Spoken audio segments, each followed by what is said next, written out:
प्यारे बच्चों, I am Anil Kumar Sharma, your SS teacher.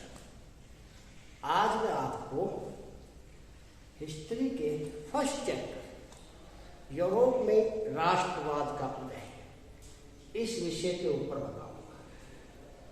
देखिए, सर्वप्रथम तो आपको राष्ट्र और राष्ट्रवाद इसमें अंतर बताना बहुत जरूरी है। राष्ट्र क्या होता है? राष्ट्र का मतलब देश, देश का मतलब राज्य। राजनीति शास्त्र में लोगों का ऐसा समूह जो भूमि के एक निश्चित भूभाग पर एक सरकार के अधीन अपने आंतरिक और बाहरी मामलों में पूर्ण रूप से स्वतंत्र हो, उसे हम राष्ट्र कहते हैं। अब आता है राष्ट्रवाद। राष्ट्रवाद एक ऐसी विचारधारा है जिसमें अपने देश के प्रति प्रेम भाव जागृत होता है। अब ये प्रेम भाव किन कारणों से आता है, क्यों आता है, ये प्रश्न जानने योग्य है। देखिए, राष्ट्रवाद जब राजा या अपना शासक जनता के ऊपर अत्याचार शुरू करते या औपनिवेशिक शासन जनता पर अत्याचार शुरू करते, अर्थात देश का सामाजिक, आर्थिक और राजनीतिक दृष्टि से शोषण करना आरंभ कर दे, तो ऐसी समय में देश के लोगों के अंदर उस शासन के प्रति घृणा उत्पन्न हो जाती है और लोग उस शासन को उखाड़ फेंकने का प्रयास करते हैं। यही राष्ट्रवाद आने के प्रमुख कारण है।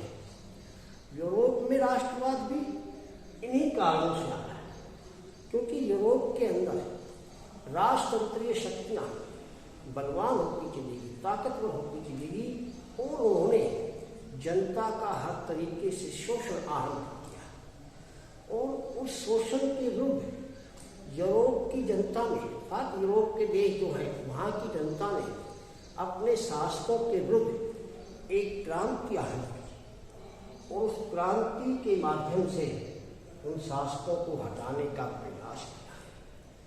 इस पाठ में हम फ्रांसीसी क्रांति के बारे में पढ़ेंगे डिटेल से या विस्तार पूर्वक, क्योंकि इन कारणों से वो सभी राष्ट्रवादी कारण बन जाएंगे। सर्वप्रथम इसमें बताते हैं आपको कि भाई निरंकुशवाद क्या होता है। ऐसी शासन व्यवस्था जिस पर ऊपर किसी भी प्रकार का अंकुश नहीं हो, वो होता है निरंकुशवाद।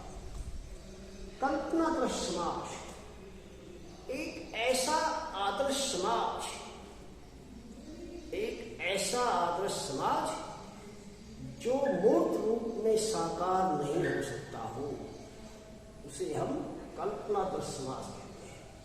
यानी ऐसा समाज, इतना आदर्श समाज जो वास्तव में बन नहीं सकता, वो कल्पना ही की जा सकती है, तो ऐसे समाज को हम कल्पनादृश समाज कह लेते हैं। अब आता है जूसेप्पे मैत्सोनी। ये कौन था? जूसेप्पे मैत्सोनी इटली का एक क्रांतिकारी था। इसका जन्म 1807 ईस्वी में जेनेवा में हुआ था। ये कार्बोनेरी गुप्त संगठन का सदस्य था। 24 वर्ष की आयु में ही बुल्गारिया में क्रांति करने के कारण इन्हें वहां से निर्वासित कर दिया, निकाल दिया गया। फिर इन्होंने यंग इटली और यंग यूरोप नामक दो संगठन बनाए और उन राजतंत्रीय व्यवस्थाओं का घोर विरोध किया, उनके खिलाफ संघर्ष किया, क्योंकि ये राष्ट्र को एक प्राकृतिक इकाई मानते थे। उसके अंतर्गत इन्होंने कार्य किया। अब आता है फ्रैंकफर्ट संसद क्या थी। देखिए, फ्रैंकफर्ट संसद राष्ट्र को एक मजबूत बनाने के लिए सेंट पॉल चर्च ने 33 निर्वाचित यानी चुने हुए प्रतिनिधियों ने एक जुलूस के रूप में फ्रैंकफर्ट शहर के अंदर प्रवेश किया और वहां जाकर के अपने स्थान रहे। इन्होंने एक राष्ट्र के रूप में चुनी हुई सरकार का प्रतिनिधित्व किया और राजा को इस संसद के अधीन किया कि राजा की शक्तियां संसद के कंट्रोल में रहे। इसे हम जो है फ्रैंकफर्ट संसद का नाम देते हैं। अब आता है फ्रांसीसी क्रांति। देखिए बहुत ही इंपोर्टेंट क्रांति है। फ्रांसीसी क्रांति यूरोप में ही नहीं अपितु पूरे विश्व के लिए एक महत्वपूर्ण स्थान है। इस क्रांति की बदौलत विश्व के अनेक क्षेत्रों के अंदर राष्ट्रवाद की भावना का प्रचार हुआ और राष्ट्रवादी विचार लोगों के मन में पैदा हुए। इस क्रांति के कई कारण थे। सर्वप्रथम सामाजिक कारण रहते हैं। देखिए यूरोप में या फ्रांस में समाज का जो ढांचा था वो बहुत ही दोषपूर्ण था। समाज की 90% आबादी किसान और मजदूर थी, लेकिन करों का बोझ इन 90% लोगों पर ही था। 10% लोग जो कुलीन वर्ग, पादरी और चर्च से संबंध रखते थे, जमीन के मालिक थे। उन्हें किसी प्रकार के टैक्स नहीं भरने पड़ते थे, कर नहीं भरने पड़ते थे, हर प्रकार की उनको छूट थी। ऐसा दोषपूर्ण वातावरण समाज के अंदर किसान और मजदूरों का शोषण कर रहा था। ऐसी स्थिति में लोगों के मन में राष्ट्रवाद की भावना पैदा हुई। उन्होंने इस व्यवस्था को बदलने का प्रयास किया, जो फ्रांसीसी क्रांति के स्वरूप में बदला। राजनीतिक कारण। रूस का शासक लुई 16वां था। वह एक अयोग्य, निरंकुश और विलासी शासक था। उसकी पत्नी एथनोन एक जो है राजकाज में हिस्सा लेती। शासक की पत्नी का अपने शासन के ऊपर पूरा अधिकार था। ऊंचे ऊंचे पदों के ऊपर वह अपने चहेतों को पहुंचा रही थी। ऐसा कहा जाता है कि महल में 15,000 दास दासियां केवल राजा और रानी की जी हुजूरी के लिए लगी हुई थी। ऐसी स्थिति में फ्रांस की जनता इसको सहन नहीं कर सकती थी और एक क्रांति के अंदर प्रवर्तित होने का इंतजार कर रही थी। आर्थिक कारण। अमेरिका के अंदर जब 13 उपनिवेश स्वतंत्र हो गए तो फ्रांस के ऊपर कर्जों का बोझ बढ़ता गया। 10 अरब लिरवे का कर्जा फ्रांस पे हो गया। कर्जदाता 10% ब्याज समेत रकम वापसी की मांग कर रहे हैं। फ्रांस का अधिकांश हिस्सा करों के भुगतान में ही चला जाता था। अब नतीजा ये हुआ कि वहाँ की आर्थिक स्थिति बिल्कुल डामाडोल हो गई। पाव रोटी की कीमतें आसमान छूने लगी। लोगों को खाने के लिए अन्न नहीं मिला।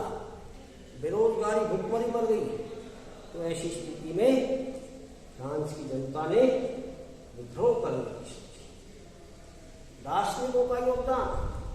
फ्रांसीसी क्रांति को लाने में अहम योगदान दार्शनिकों का रहा है, क्योंकि अरस्तु, प्लेटो, रूसो, होब्स जैसे अनेक दार्शनिकों ने अपने अपने लेख लिखे, अपनी अपनी पुस्तकें लिखी और राष्ट्र को एक सशक्त रूप में प्रस्तुत किया।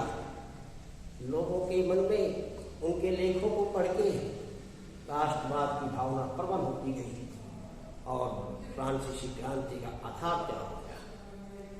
तत्कालीन काल की भी क्रांति एकदम से क्या देखिए 1789 के अंदर लुई 16वां ने बढ़ते हुए आर्थिक बोझ से छुटकारा पाने के लिए टैक्स यानी कर बढ़ाने का निश्चय किया।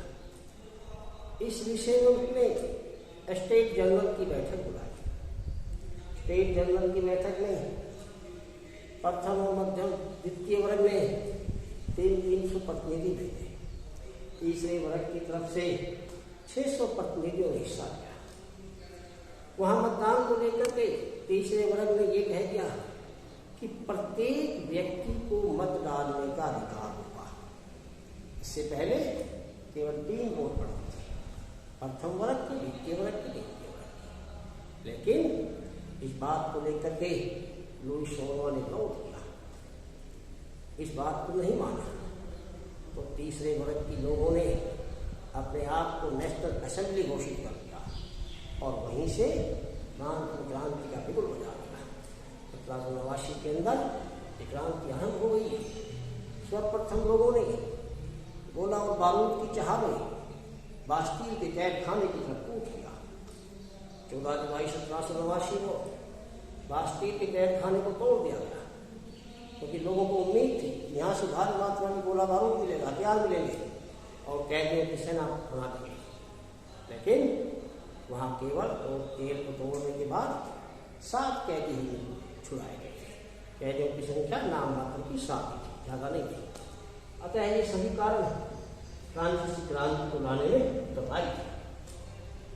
ये चैप्टर आपने 9th में विस्तार पूर्वक पढ़ा है। अब आता है नेपोलियन बोनापार्ट। देखिए, नेपोलियन 1799 ईस्वी में फ्रांस में डायरेक्टरी शासन को समाप्त कर दे नेपोलियन वहां का काउंसलर बना। उसने एक जनमत संग्रह बनाया। उस जनमत संग्रह में 99.9% लोगों ने उसका समर्थन किया और 1804 में उसने अपने आप को फ्रांस का सम्राट घोषित कर दिया। सम्राट बनने के बाद नेपोलियन ने अपने शासन वाले क्षेत्रों में कुछ बदलाव किए, जिनमें अति महत्वपूर्ण बदलाव था। जन्म पे आधारित विशेषाधिकार को समाप्त कर दिया गया, सावंती प्रथा को समाप्त किया, फ्रांस की भूमि किसान और मजदूरों को बांट दी। इतना ही नहीं, उसने एक संविधान भी बनाया और उस संविधान को फ्रांस में लागू किया। सभी लोगों को समान रूप से अधिकार दिए गए, कानून के समक्ष सबको बराबर माना गया, डाक तार और संचार व्यवस्था को सुचारू ढंग से व्यवस्थित किया गया, शहरों के अंदर व्यापारी बिल्स के समूह को मान्यता प्रदान की गई, समान रूप से मापतोल प्रणाली को चलाया। ये कुछ ऐसे सुधार नेपोलियन ने किए जिससे फ्रांस में एक नई ऊर्जा का संचार हुआ। लेकिन नेपोलियन समस्त विश्व को जीतना चाहता था। इतिहास से अपने भारत को जीतने का प्रयास करने के लिए रूस की तरफ बढ़ा, लेकिन वहाँ पहुँचने से पहले इंग्लैंड से टक्कर हुई।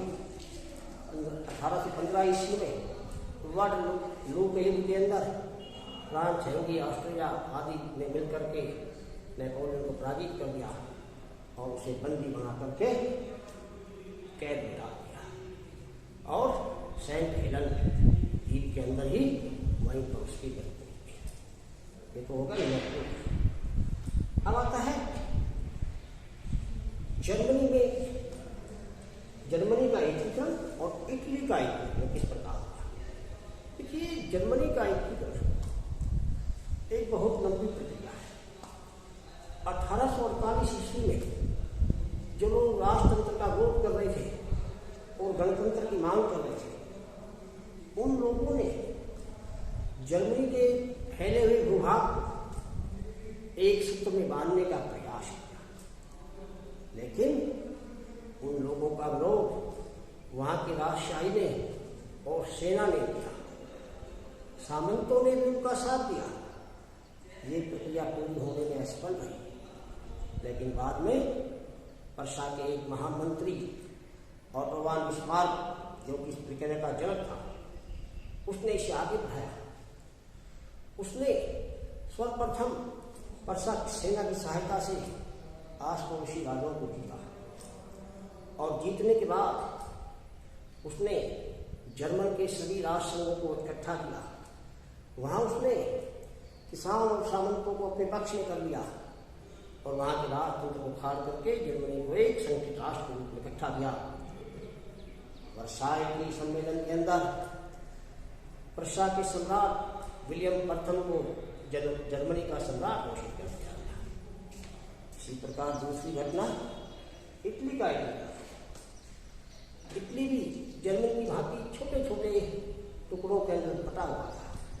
ये 7 टुकड़े थे। इनका एकीकरण बहुत जरूरी था।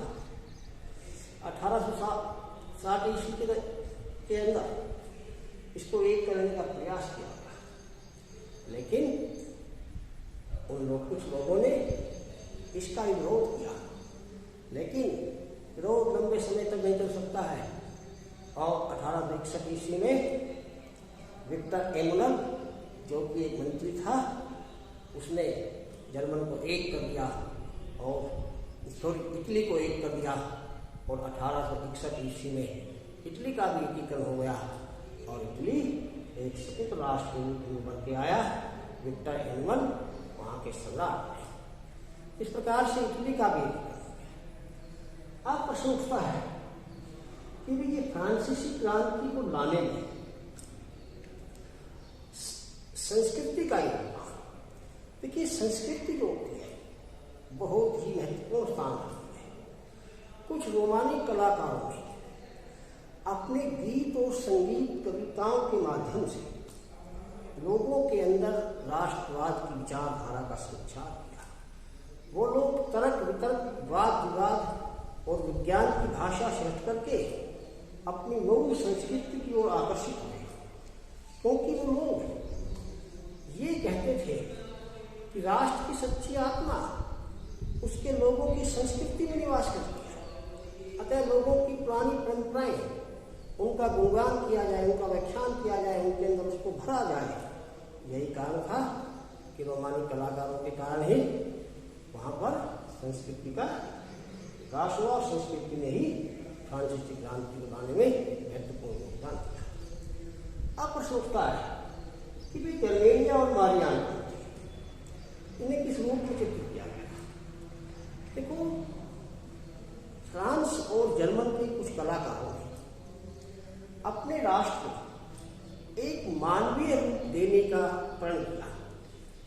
उस मानवीय रूप को देने के लिए उन्होंने महिला वेश के अंदर मारियान और जर्मेनिया के चित्र बनाए। जर्मेनिया जर्मन राष्ट्र की प्रतीक थी और मारियान फ्रांस की प्रतीक थी। उन्होंने फ्रांस के लोगों के अंदर राष्ट्र प्रेम को भरने के लिए महिला के वेश में मारियान का चित्रित किया। इसे फ्रांस के चौराहों पर लगाया गया ताकि लोग उसको देखें, उसके समक्ष नतमस्तक होकर के राष्ट्रवाद से प्रेरित। इसी प्रकार जर्मेनिया जर्मनी में राष्ट्रवाद का प्रतीक, उसके चित्रों को वहाँ के सिक्कों पर, डाक टिकटों पर प्रदर्शित किया गया और लोगों के अंदर राष्ट्रवाद की भावना का प्रचार किया गया।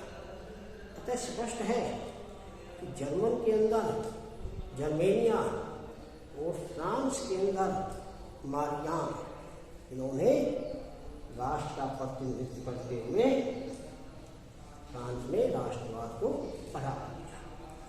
अब प्रश्न उठता है कि भाई यूरोप के अंदर राष्ट्रवाद का जो विकास था वो शेष यूरोप से किस प्रकार से भिन्न था, अलग था।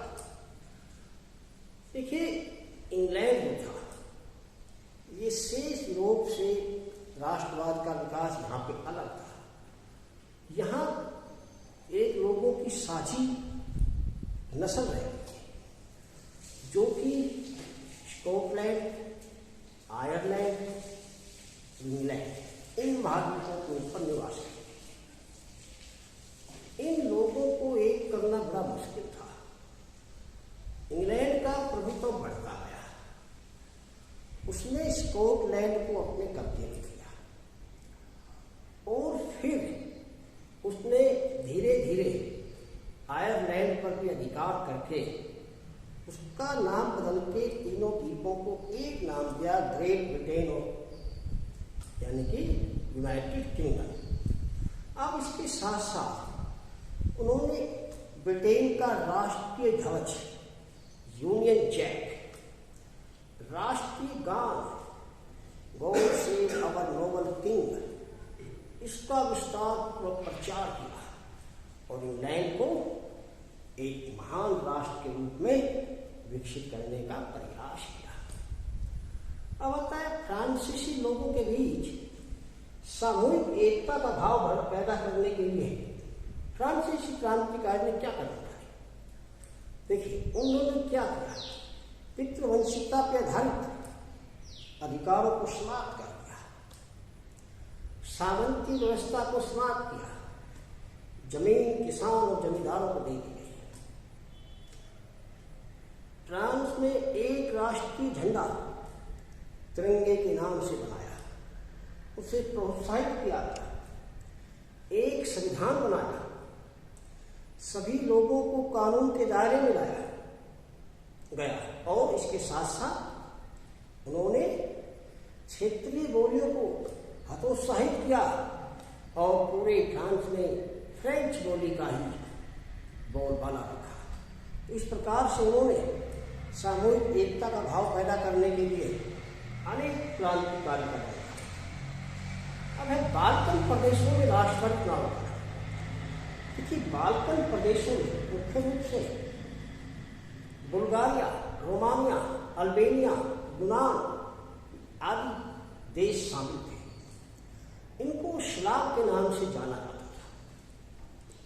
ये गणराज्य ओटोमान साम्राज्य के अधीन थे और ओटोमान साम्राज्य ने इन्हें इकट्ठा रह करके अपने अधीन एक गणतंत्र के रूप में कायम कर रखा था।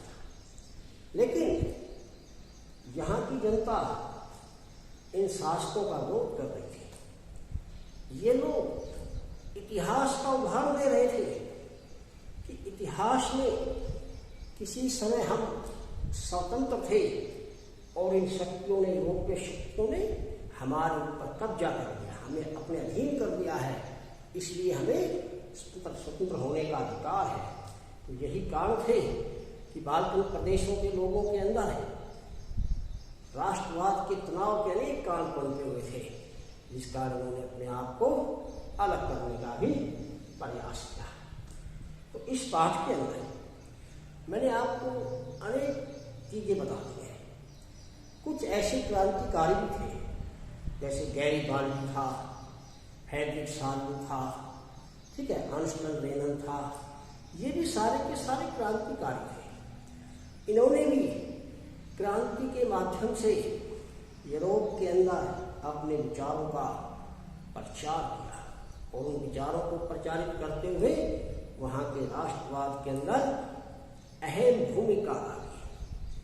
अब आपको कुछ प्रश्न बताए जा रहे हैं और उम्मीद करता हूँ आप इन प्रश्नों को ध्यानपूर्वक अपनी कॉपी में समझ करके लिखेंगे, क्योंकि प्रश्न कॉपी में लिखना बहुत अनिवार्य है।